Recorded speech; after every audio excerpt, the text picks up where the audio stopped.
The fifth most common question asked by the non-Muslim is, why does Islam allow a Muslim man who have more than one wife? What does Islam say? Allah says in the Quran, in Surah Nisa, chapter number 4, verse number 3, marry women of your choice in twos, threes or fours. But if you can't do justice, marry only one. Quran says, marry women of your choice in twos, threes or fours. But if you can't do justice, marry only one. That means only if you can do justice can you marry 2, 3 or 4, otherwise marry only one. Quran also says in Surah Nisa chapter 4 verse 129, it is difficult to be just between your wives, but don't turn away from them altogether. Many people think it is compulsory in Islam that you should have 4 wives. It is not compulsory in Islam to have 4 wives. It is optional.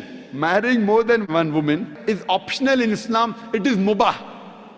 But if you marry more than one woman, and if you don't do justice, then you're in problem. So if you marry more than one woman, you should be able to do justice between them.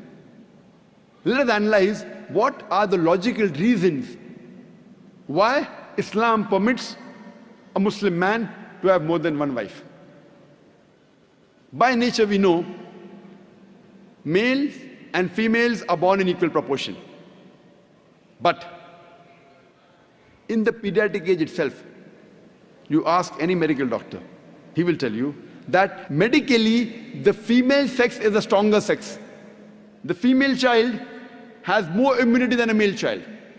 The female child can fight the germs and diseases much better than the male child. So in pediatric age itself, there are more deaths among the male children as compared to female children. So in the pediatric age itself, there are more females as compared to males. There are wars taking place. In the wars, there are more men who are being killed as compared to women. As life goes on, deaths take place due to accidents, due to alcoholism, due to drug addiction, due to disease. In all these cases, more males are dying as compared to females. And today's statistics tell us that the average span of a woman is much more than the average span of a man. Today, there are more females in the world as compared to males. In some third world countries, like India, where I come from, the female population is less than the male population. And the reason is because of female infanticide and female feticide.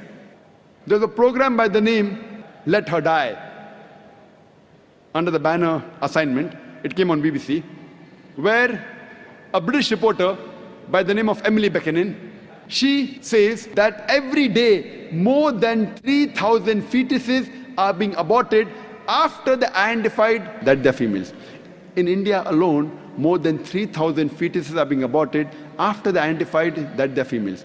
If you multiply this number by 365, the number of days in a year, we get a figure of more than 1 million fetuses are being aborted every year in India after they identified that they're females. And according to the report of the government hospital of Tamil Nadu, out of 10 females born alive, 4 are put to death. If this evil practice of female infanticide and female feticide stops in India, even in India, in a few decades, the female population will outnumber the male population. Today when we analyze throughout the world, there are more females as compared to males. In New York alone, there are 1 million females more than males. In USA alone, there are 7.8 million females more than males. In UK alone, there are 4 million females more than males. In Germany alone, there are 5 million females more than males. In Russia alone, there are 9 million females more than males. And God alone knows how many millions of females are more than the males throughout the world.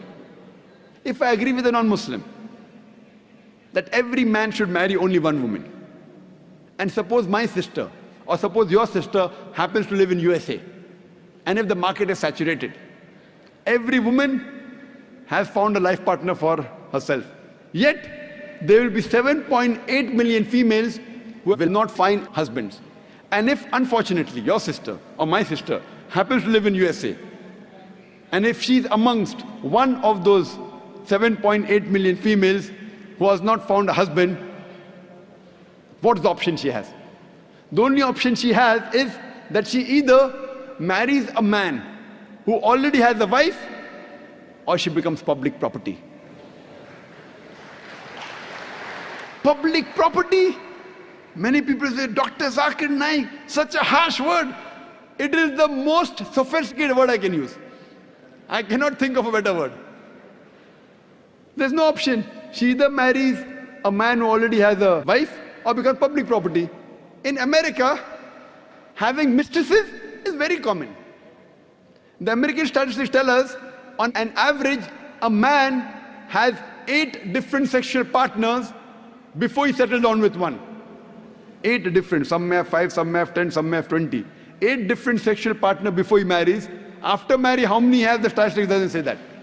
But before he marries, he has on an average 8 different sexual partners. Having mistresses in America is common, no problem. 10, 20, no problem. Having 2 wives doesn't go down their throat. You know, when a woman becomes the second wife of a man, she gets honor, she gets a right. She lives a very peaceful life, with grace, with honor, with all her rights.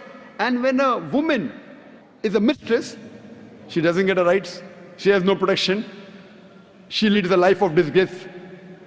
Therefore, Islam permits some men to have more than one wife to protect the woman. And I do agree, if someone tells me that no woman would like to share the husband, I agree with them. I don't argue. I agree with you that no woman under normal circumstances would like to share the husband. But the Islamic Sharia says, let a small loss take place to prevent a big loss. That means a good Muslimah who knows the situation of the world would not mind sharing a husband to prevent her sister from becoming a public property.